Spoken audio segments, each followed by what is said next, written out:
the twin sons of Kepler. 7 burned overhead as the creature fell from the sky like a dying star. SX then hit the ground hard, his massive body carving a trench through the dusty plaza.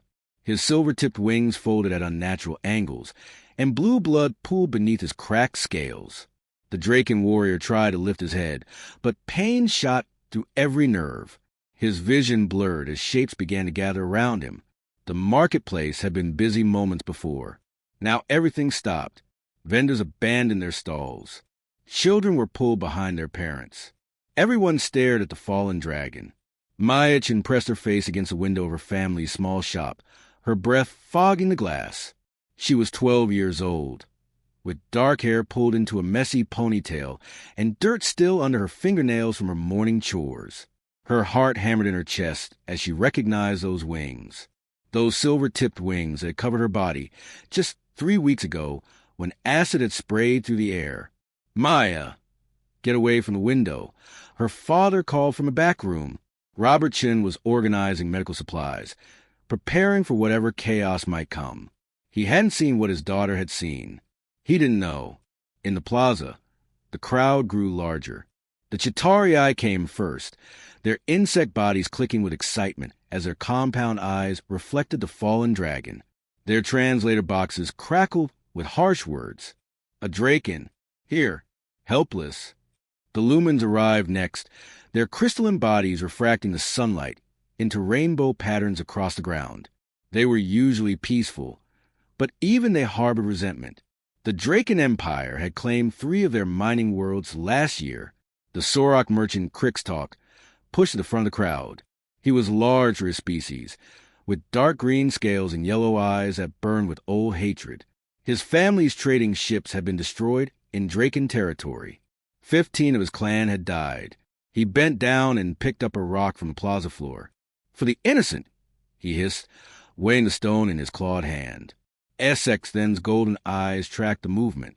He understood what was coming. In his culture, a warrior accepted death with dignity, but something in him refused to close his eyes. Not here, not in this place where the small one lived. He had promised himself he would see her safe, see her thriving in this colony, even if only from a distance. The first stone struck his shoulder. It wasn't large, thrown by a young Chitauri who had lost a parent to Draken raids. The impact barely registered against SX then's armored hide, but the symbolism cut deeper than any blade. More stones followed, a chunk of concrete, a piece of metal pipe. The crowd's anger built like a storm, each species adding their grievances to the growing violence. The Draken Empire had wronged so many.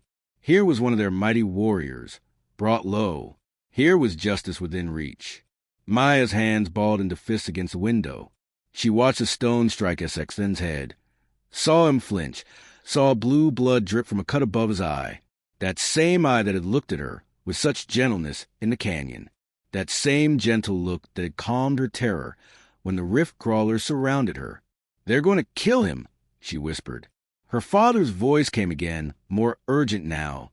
"Maya," I said, "get away from." But she wasn't listening anymore. Her hand found the door handle. "He saved me," she said, so quietly that no one could hear. "He saved my life." Outside, Crixtalk raised a larger stone above his head. It was heavy, pointed. This one would do real damage. The crowd chanted in a dozen different languages, united in their anger. Some part of them knew this was wrong, that mob justice always tasted bitter afterward, but rage made people forget such things. SX then closed his eyes. He thought of his homeworld, of mountains that touched the stars.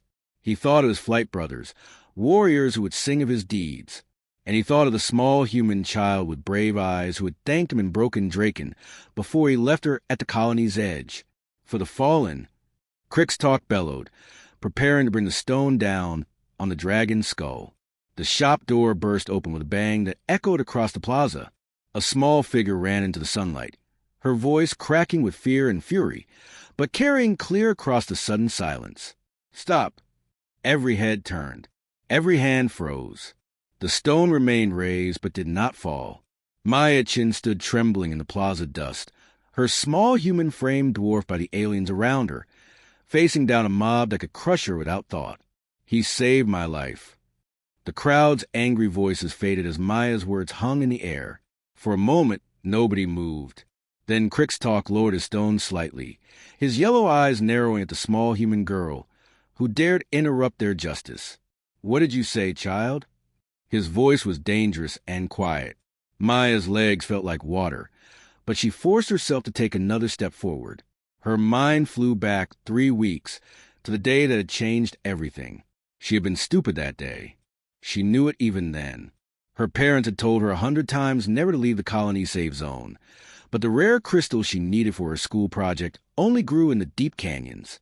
Just a quick trip, she had told herself. In and out before anyone noticed.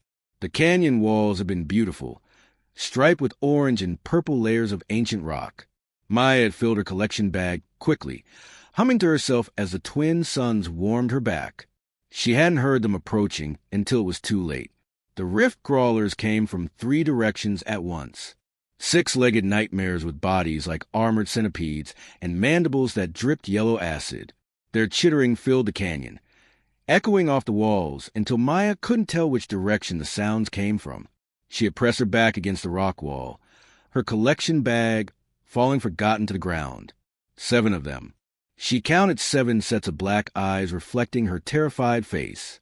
The closest one reared up, acid dripping from its mouth onto the ground where it sizzled and smoked. Maya had screamed then, a sound that came from deep in her chest, raw and primal. That was when the shadow passed overhead. SX then had descended like thunder given form. His roar shook loose rocks from the canyon walls. His first breath of fire turned 2 rift crawlers into smoking husks before they could react. He crashed into the ground between Maya and the remaining creatures, his tail whipping around to smash another against the rocks. The battle had been terrible and beautiful. The dragon moved with speed that seemed impossible for something so large. His claws tore through armored shells. His teeth crunched through exoskeletons. But the rift crawlers fought back with desperate fury. Their acid sprayed everywhere, hitting rock, hitting dirt, hitting scales. One of them had lunged past SXN's guard, its mandibles reaching for Maya's throat. She had frozen, unable to move, unable to breathe. Then a massive wing had swept down, covering her completely in silver and blue scales. She heard the acid hit, heard SXN's grunt of pain, smelled burning flesh. But not a drop touched her. When the wing lifted, all the rift crawlers were dead or dying. SXN stood over her, breathing hard. Blue blood dripped from a dozen wounds. The worst was a deep gash along his left shoulder, where acid had eaten through his scales down to muscle. Even now, standing in the plaza, Maya could see that same scar on his body. The dragon had looked down at her with golden eyes that held intelligence and something else. Something gentle. He could have left then. He should have left. The Draken and humans had no alliance, no treaty. She was nothing to him. Instead, he had extended one massive claw toward her, palm up. His voice had been deep, rumbling like distant thunder, but the words and standard were careful and slow. Small one safe now. Maya had climbed onto his claw with trembling hands. He had lifted her as gently as if she were made of glass and placed her on his broad back between his wings. The flight back had lasted only minutes, but she remembered every second. The wind in her hair, the ground far below, and the steady rhythm of his wing beats. He had set her down at the colony's edge, just outside human territory. He respected their boundaries even then. She had wanted to say thank you in his language, had practiced the words her translator had given her. Kefmar, she had tried. He had made a sound like warm laughter. Close enough. Small one. Then he had launched himself back into the sky, leaving her safe at home. A sharp voice brought Maya crashing back to present. You lie. Crickstalk's words cut through her memory. You lie to save this monster. Maya's hands clenched into fists at her sides. I'm not lying. Her voice was stronger now, steadier.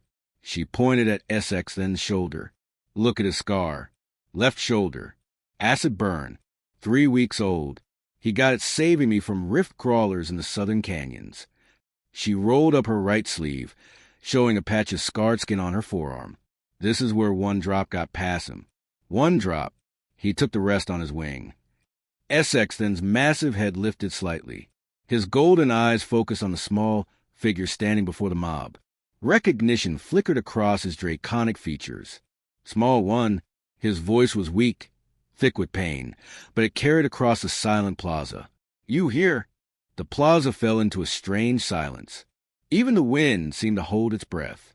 Maya stood between the wounded dragon and the angry mob, her heart pounding so hard she thought everyone could hear it.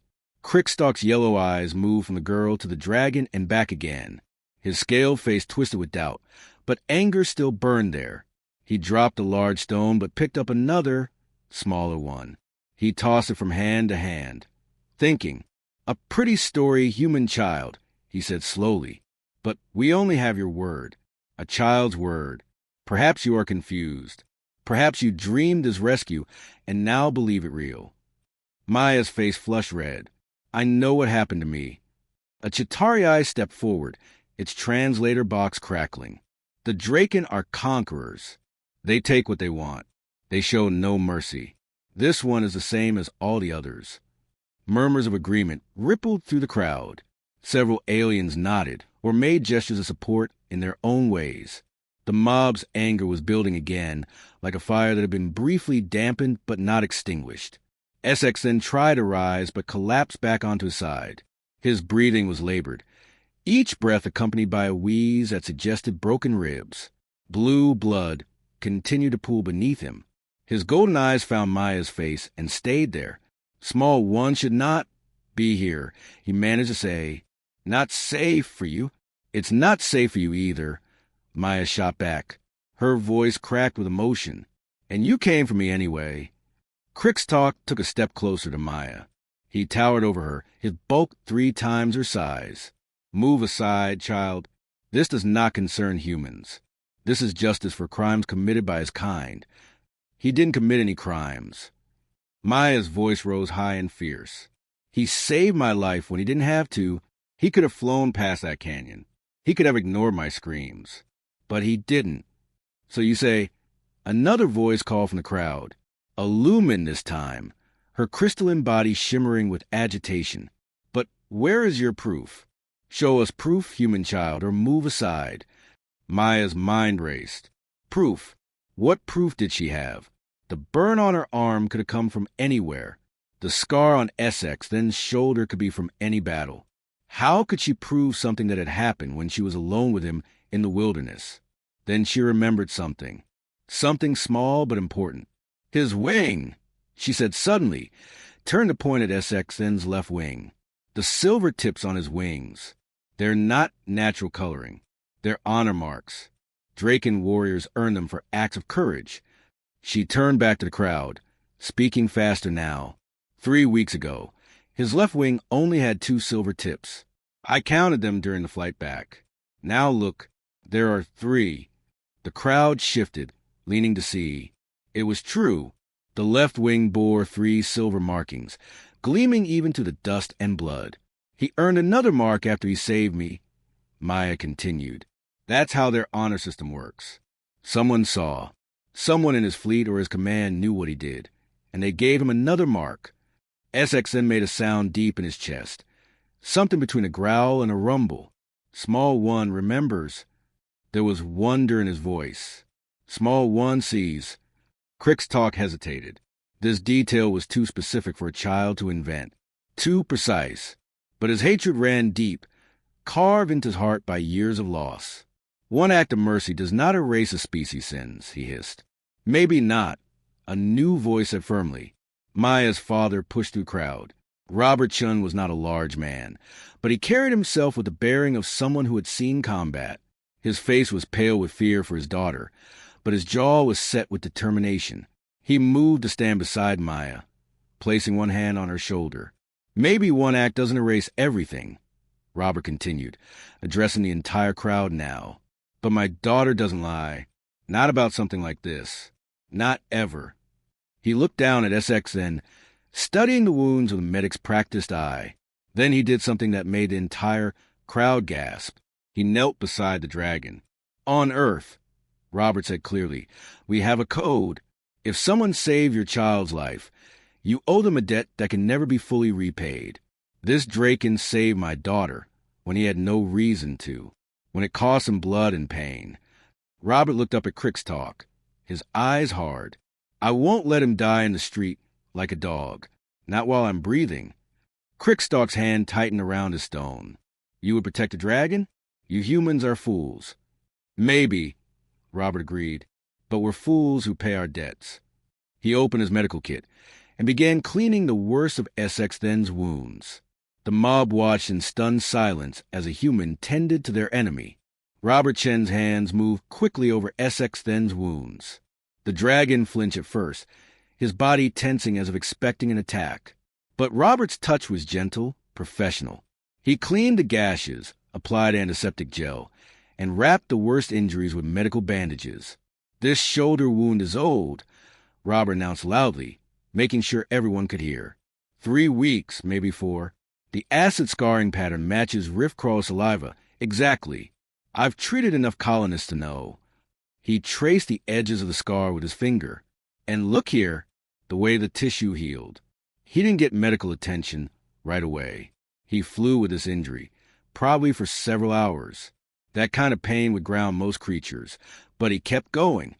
Maya watched her father work, pride swelling in her chest. She hadn't even thought about proving the timeline of the injury. Leave it to her dad to think like a doctor even in a crisis. A sound came from the crowd. A woman's voice, hesitant and soft.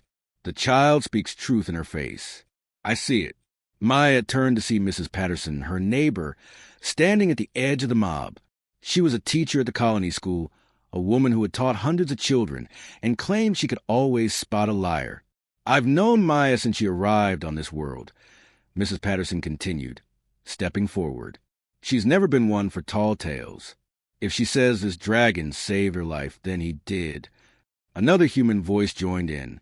I remember 3 weeks ago. Maya came home late, scared out of her mind. Her mother was frantic. The girl had burns and scratches. It matches the timeline. Slowly, hesitantly, other humans began to emerge from shops and homes around the plaza. They didn't come with weapons. They came with water bottles, clean cloth, medical supplies. They gathered around Robert and Maya, forming a loose circle around the fallen dragon. A farmer named Chin Wei brought a container of clean water. For the wounded, he said simply, setting it beside Robert. An engineer offered industrial medical gel, the kind used for severe burns. This works on acid damage. Might help. SX Then's eyes widened as more humans approached. In his warrior's life, he had seen many things, but this bewildered him. Humans were weak by galactic standards, soft, short-lived, yet here they stood, placing themselves between him and harm. Why? The word rumbled from his chest. Why defend dragon? Maya knelt beside his massive head, looking directly into those golden eyes. Because you defended me. That's what good people do. They help each other. Crickstalk watched this display with growing fury. His claws dug into his palms. Foolish humans, you protect your enemy. The Draken would never do the same for you. Wouldn't they? Robert challenged, not looking up from his work. This one did. He saved my daughter when she was nothing to him. Just a strange alien child from a species he'd probably never met before. He pressed a bandage against a bleeding wound, and SX and hissed in pain but didn't pull away. That tells me something about his character. Maybe it doesn't tell me anything about all Draken, but it tells me about him. The crowd was fracturing now. Some aliens still looked angry, still wanted revenge, but others seemed uncertain. A few lumens had backed away, their crystalline faces reflecting confusion. Several Chitauri argued among themselves in clicking bursts of sound. Crickstalk saw his moment slipping away. The humans had disrupted the mob's unified anger. If he was going to act, it had to be now. He raised his weapon, a plasma pistol that had been hidden in his robes.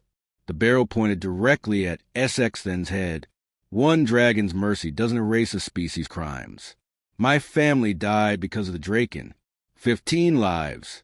This is justice. That's not justice. Maya shouted, that's revenge. Call what you want, child. He dies now. Crickstock's finger moved toward the trigger. Robert started to rise, knowing he was too slow, knowing the distance was too far. Maya didn't think. She didn't calculate or plan. She simply moved. Her small body threw itself across Essex-Then's massive neck, her arms spreading as wide as they could go, try to cover him, trying to be his shield the way he had been hers. No! Her voice was fierce and unafraid. If you want to kill him, you have to go through me. The plaza went deathly silent. Crickstock's hand trembled. The weapon stayed pointed at the dragon. But now a 12-year-old girl's body blocked the shot. His eyes met hers across the distance. "Move," he said, his voice shaking with rage and something else. Something that might have been shame. "Move, or I'll move you." "No." Maya's voice was steady now. "I won't." Behind Crickstock, several humans stepped forward. They didn't have weapons, but their intent was clear. They stood with Maya. They stood with the dragon who had saved one of their own. Crickstock's weapon trembled in his hand. He stared at the small human girl who refused to move, her arms spread protectively over the dragon's neck. Behind her, more humans had gathered. They formed a wall of flesh between him and his target. "You would die for a dragon?" Crickstock asked, his voice cracking with disbelief. "You would throw away your life for a creature you barely know?" "He didn't barely know me when he saved my life," Maya answered. "He saw someone in danger, and he helped. That's all that mattered to him." Something shifted beneath Maya. Essex-Then was moving, pulling himself up despite his injuries. His muscles strained, his wings scraped against the ground, but slowly, impossibly, the massive dragon rose. He positioned his body over Maya, shielding her just as he had in the canyon. Blue blood dripped onto the dust around them, but he stood firm. When he spoke, his voice was no longer weak. It rolled across the plaza like thunder. "You want dragon blood? Take mine." His golden eyes blazed with defiance. "But small one is sacred, protected. You will not touch her." Robert tried to pull his daughter away, but Maya held on to Essex-Then's scales. "Dad, no. I'm not leaving him." The standoff held for a long moment. The entire colony seemed to be watching now. Faces appeared in windows. People gathered at the edges of the plaza. The air felt electric, charged with tension that could break into violence at any second. Then another voice cut through the silence, this one mechanical and amplified. "What is happening here?" The crowd parted as crystalline leader Vexata approached. She was the colony's governor, a lumen whose body refracted light into rainbow patterns. Her presence commanded immediate respect. Behind her walked two security officers, their weapons drawn, but pointed at the ground.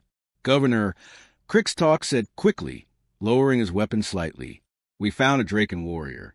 We were administering justice." "Justice?" Vexata's crystalline face turned toward him. "It looks like you were about to murder someone in my plaza, in front of witnesses, in front of a child." She moved closer to Essex-Then, examining him carefully. Her eyes took in the wounds, the blood.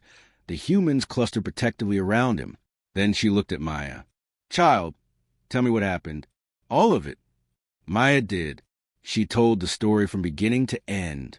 The canyon, the rift crawlers, the rescue. She showed her scars. She pointed to Essex-Then's wounds. She spoke clearly and honestly, her voice never wavering. When she finished, Vexata stood silent for a long moment. "This complicates matters," the governor finally said. "If we kill a Draken warrior on our soil, their empire will see it as an act of war. They will come for revenge. But this warrior saved one of our colonists. That creates an obligation." "He's not one of our colonists," Crickstock protested. "He saved a human." "Humans are citizens of this colony," Vexata replied sharply. "What happens to them is my concern." She turned to Essex-Then. "Dragon warrior, you saved this child's life. Is this true?" Essex-Then nodded slowly, his eyes never leaving Maya. Small one showed courage. "Face death without running. Worthy of protection." "What is your name?"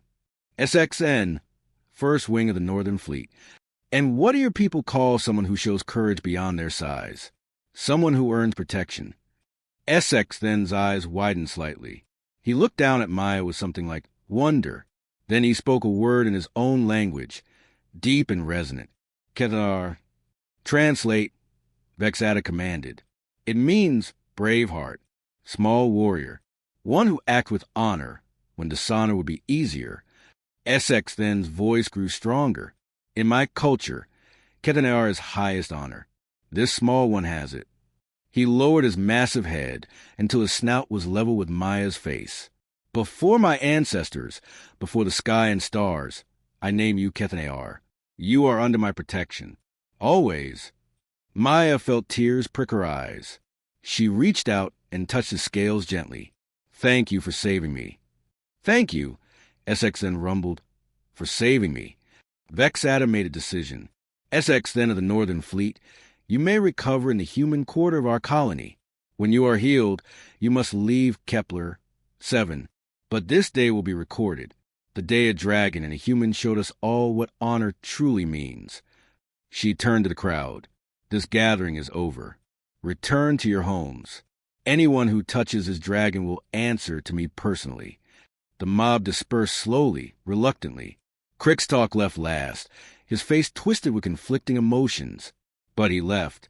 Robert and several other humans helped SX then to a large storage building that could accommodate his size. They brought medical supplies, food, water. Maya stayed by his side, talking to him, keeping him company. Over the next weeks, something strange happened. The story spread through the colony, then through the FTL communication networks.